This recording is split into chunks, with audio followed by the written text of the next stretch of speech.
So, ito yung kagandahan sa Mono, no? Pwede mo ma-adjust kung gusto mo lakasan yung high mo. Hinaan mo yung low mo. Ayan. Okay? Ito bass. Tapos ito yung mid-high.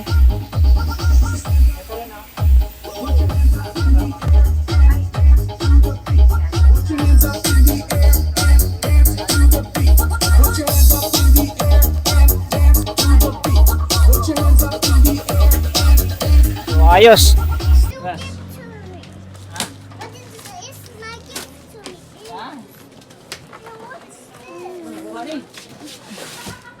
Lang.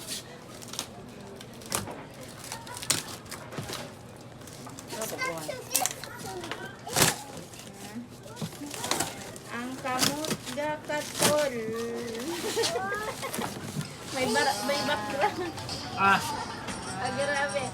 I-unboxing na natin ang ating Kibler Mix 16BT na compact mixer. So 16 channel po ito, guys. So sealed pa yan, no? Sealed pa yan. So pagbukas nito, ganitohin lang natin. Dito lang. Ay, kailangan pala itong tipasin talaga.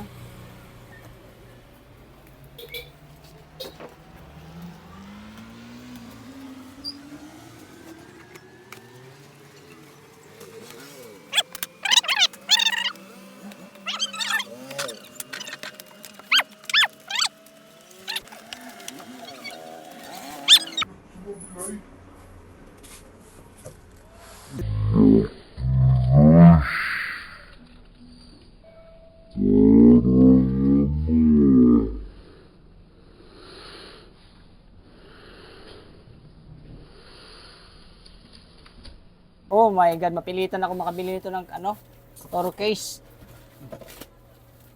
So, tanggalin natin to dito. So, mayroon siyang cord. Ayan. Tsaka, yan, manual.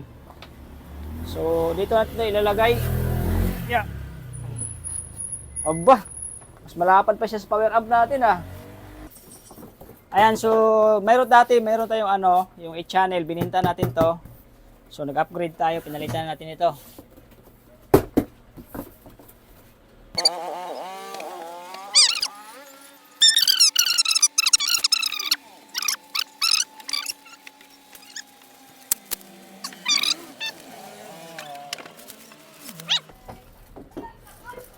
Walang pumasok.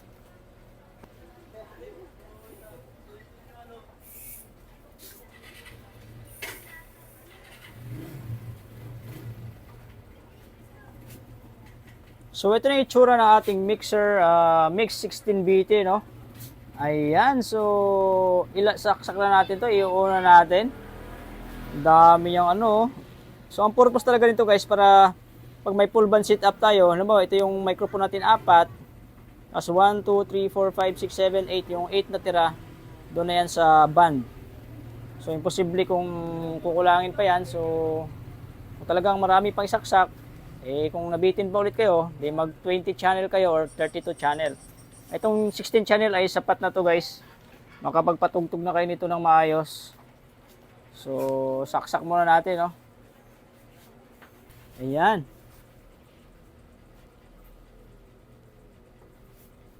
So, ito lang yung likod niya, guys. Makikita nyo. Ulitin natin. So, maganda to siya, guys. Maraming out na agad, oh. Ito, pwede ka magsaksak dito ng ibang amplifier. Ito main out. 1, 2, 3. Mayroon pa ditong aux. Monitor. Ito pa. Yan, mga out yan, guys. Ang daming ampli na pwedeng isalpak dyan. So, i-on na natin kung buhay ba to. Baka mapahiya tayo. Ito yung switch sa likod. On natin. Uy! Nag-on nga. So, ibaba natin to lahat. Galing, no? Talagang nilagay nila sa taas. Yun. So, meron siyang okay. Ang lamang nito, guys, is ito kasi ang sa Mix SBT hindi siya masyadong usli ito. sa Bluetooth settings na halos naka-flat lang doon sa ilalim. Ayan, Bluetooth. Pag pinindot mo to guys, magsiset siya ng Bluetooth. Okay? Ito naman sa input para dito. Ayan, dito kayo mag-input. Dito ilagay yung cellphone at saka laptop. Pwede rin dito, ito. Dalaw laptop nyo, dito yung isa, para mag-mix kayo ng ano, on yung isang laptop, pag palit kayo ng music sa kabilang laptop, ganito lang gagawin. Yan. So, pwede na itong dalawa na to, okay? Ngayon, ito yung settings. Pag mag-USB kayo, or MP3, or Bluetooth, Bluetooth ka, o kaya USB dito, pipindutin mo lang to. Pabaon. Okay? Pag line naman, i-up mo lang yan. Nakikita naman, oh. Yan. So, hindi lang po ito unboxing, pati demo na rin, tsaka features niya, no? So, dito tayo sa kanyang program, sa kanyang microphone, kung mayroon siyang 99 na FX. So, pagpalit nito, ganito lang guys, naka-88 siya, no? 87, kung gusto yung, yan, 89, okay, doon tayo sa Eco, 53. 53, ikutin nyo lang, ikutin. Tapos para masit nyo yung program, pindutin nyo lang siya, push, pababa. Ayan, nakalagay push, oh. Ayan, 53 na. Sa mic control po yan, para iba-iba yung labas ng boses niya. Ngayon, pag nandito na kayo sa microphone, bibilangin mo natin ulit yung microphone. 1, 2, 3, 4, 5, 6, 7, 8, 9, 10, 11, 12.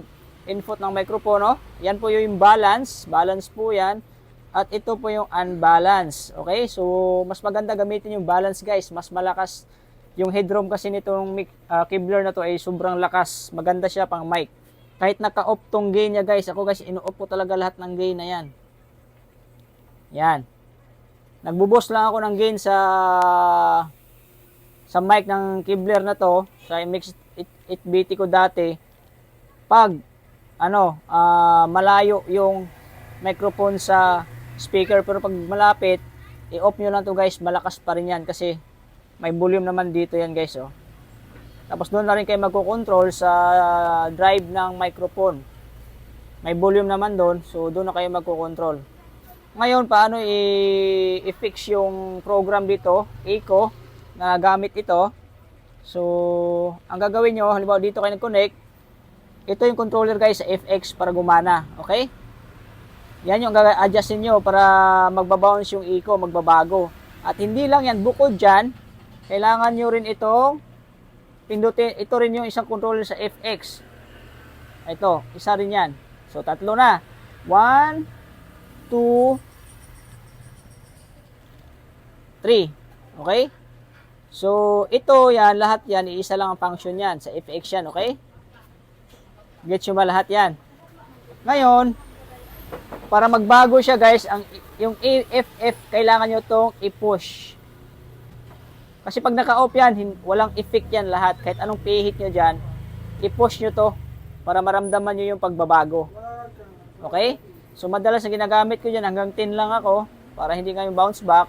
Tapos dito guys, nagwa 1 o'clock lang ako dito sa FX. Ayan, yan yung set ko lagi. Tapos dito rin, nagwa 1 o'clock lang din ako. Tapos dito, gitna lang to.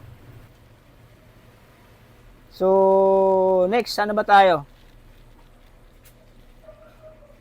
Ano pa ba kailangan natin dito? Ito pala. Huwag nyo itong gamitin guys, yung solo mode na lang, para lang yung sa headset natin. Ayun pala, para hindi nyo makalimutan, itong alt, di ba may alt sa likod, 3-4. Pwede kayo magsaksak ng ampli dito. Ayan. Diba, mayroon kayo nakalagay dito. Diba, lagay natin dito is, pwede rin kayo dito mag-monitor. Saksak nyo yan yung amplifier ng monitor. So, ang volume control niya guys is ito. Ayan. Pag naka-alt kayo, ang main volume niya ito pa rin. Dalawa. Left and right, kahit naka-alt kayo. Tapos, ito guys, ang next, yung CD tape natin, no? Ayan, CD tape. Pag dito kayo naka-in. Ayan. In, out. CD tape. Ito yung in, ito yung out. So, pwede kayo maglagay ng cellphone. At ito naman yung out niya. Tapos, yung volume niya is ito. Ang main volume niya, ito pa rin. Okay? Ngayon, madalas ginagamit natin sa, ano, sa mga two-way setup o kay tri-amp setup. Main out, dito kayo kumukuha. Main out. Mid-high nyo, mid-high. Madalas. Kung maraming processor. Okay? Main out, tapos, yung sub natin, dito natin kinukuha sa aux. Ito, dito kayo sa monitor 1, isa lang. Isa lang yan. Pwede kayong gumamit splitter or nakamono setup na lang para mas maganda. Tapos yung volume nito guys, yung aux na yan guys, ito. Yan. Ito yung pinaka-volume yan. At saka ito, pwede nyo rin itong gamitin para sa aux. Yan. Ang problema nitong aux, kung wala kang ano, DG, yung virtual DG na mixer o controller. So kahit ino-off mo tong main volume, ang bass mo or yung aux mo ay na-under pa rin. Hindi to na-off. Na-off mo lang yan pag iganon mo. So matrabaho. Dalawang kami gamitin mo, mag-off ka dito, mag-off ka rin dito. Pero kung may DG controller ka, okay lang kahit sa DG controller ka na lang mag-off ng music, okay?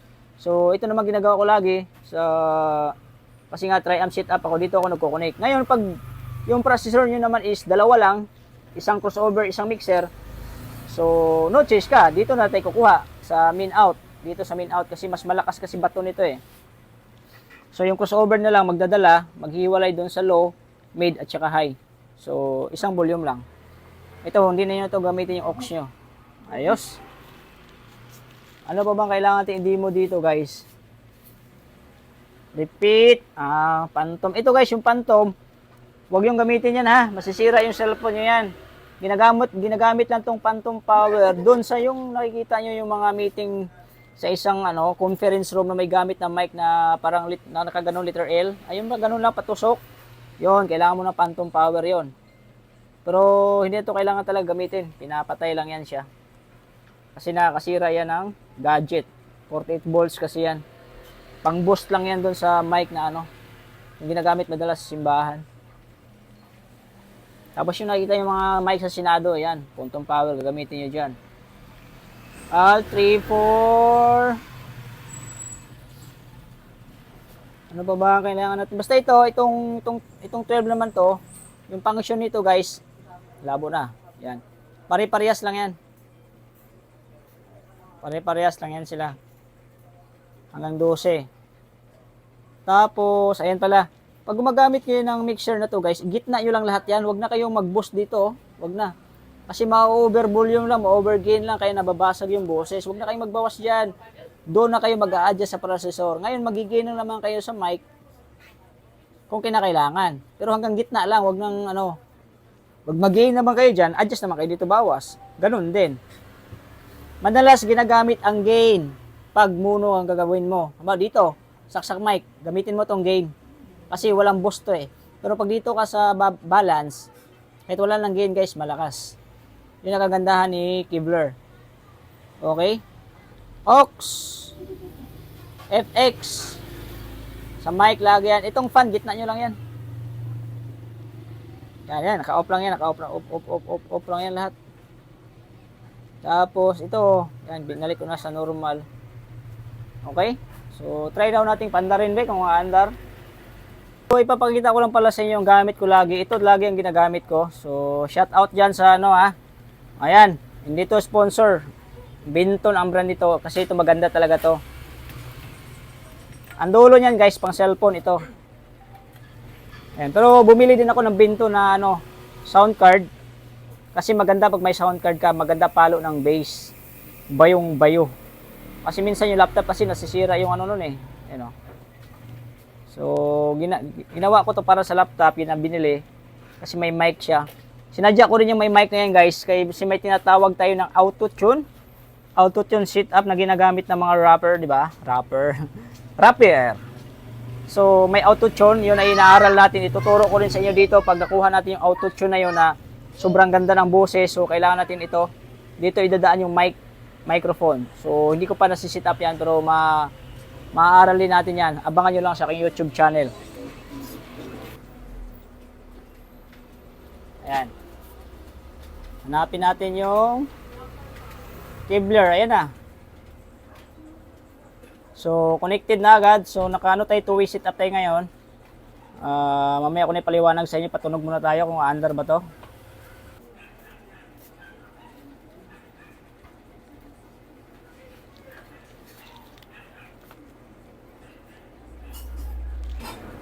Pindutin natin to, di pa wala na pindot.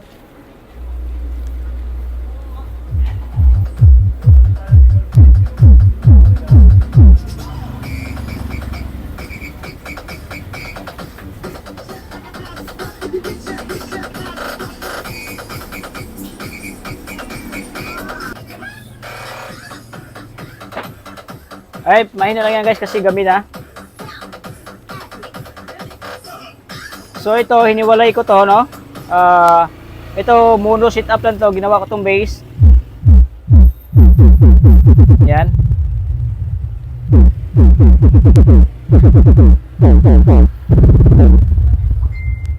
Nakaano pala tayo. Naka-mic pala tayo kaya hindi marinig.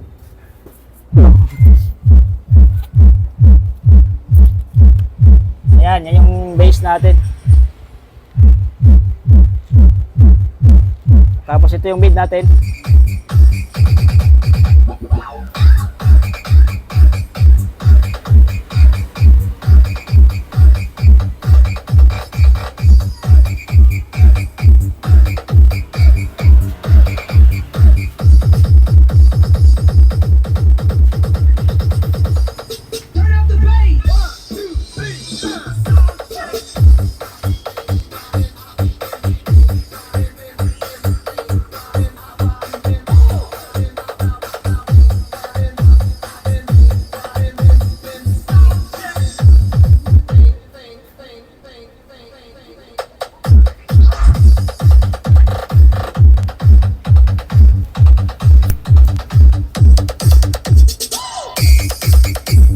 Ay, lapit ko yung mic sa speaker ha.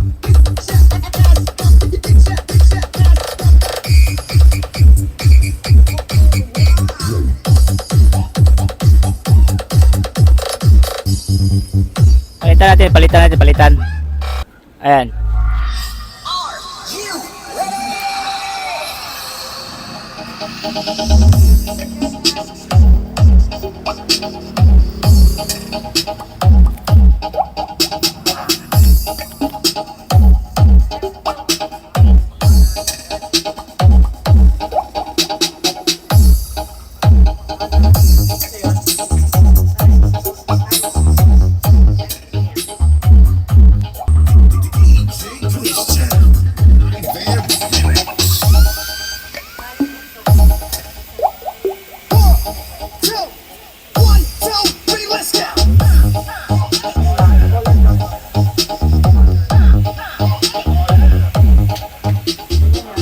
So ayun, hindi ako gumamit ng mic sa cellphone ngayon, kundi external microphone ang ginamit natin, no?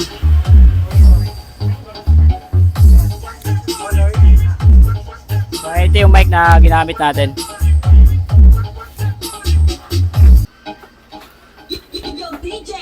So ito yung kagandahan sa mono, no? Pwede mo ma-adjust kung gusto mo lakasan yung high mo. Inaam yung low mo. Ayan. Okay? Ito bass. Kasi ito yung mid-high.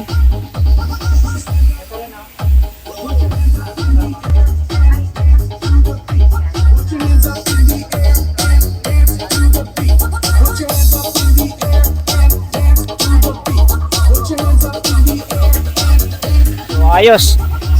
Kaya guys, kung nagustuhan nyo ang ating unboxing ngayon sa ating Kevlar na Mixer 16 channel, yung demo niya, yung function niya. Pasensya na kayo, hindi ako makapag-sound check kasi nga gabi na, so maingay sa kapitbahay natin. So importante na demo ko sa inyo yung feature niya, yung kagandahan niya, yung laki niya. Sukatin natin. Christian, nasan yung ano? Measure. Siya, meron pala ako nakita sa online na ano, turkish nito na sa 5,000 siguro. So abutin siya na 6,000 yung flight case niya. 22 inches yun, tingnan natin. Ayun, sakto to para dito. So, i-place order natin yung utangin ulit natin. Utang lang ng utang, guys. Pag wala kang utang, hindi ka magsisipag, sabi ko sa'yo. So, ito yung power amp natin. Maliit lang. Kasi ito yung mga processor, di nakita sa ilalim, no? Ayan guys, meron siyang 21 o 20.5. Tapos dito, 15 inches lang. So, sakto yung Turkish na 22 na nakita natin sa ano. Galing pa yun, Davao. Kay Imbas Mayor, shout out sa iyo, boss. Siya, huwag kalimutan mag-subscribe sa aking YouTube channel, RTV Tips. At bumisita kayo sa aking Facebook page account, RTV Lights and Sound Rental. At marami tayong sound check doon. Sa mga may copyright sa YouTube, doon natin nilalagay. At syempre, tingnan yung playlist natin. Meron tayong mga sound check sa ating sounds, kung gaano kalinaw. Yung mga configuration natin, isi-set up natin sa maraming nagtatanong natin mga subscriber kung paano daw i-set up yung mixer to equalizer to amplifier or mixer, equalizer, crossover to amplifier. Yung mga processor, isa-isahin natin yan pag sinipag ulit ako. So busy kasi lagi sa shop, may mga ginagawa kaya bihira lang ako mga vlog. So ito lang muna sa ngayon. Sana dyan na kayo lagi sa aking channel at maraming salamat at bye-bye.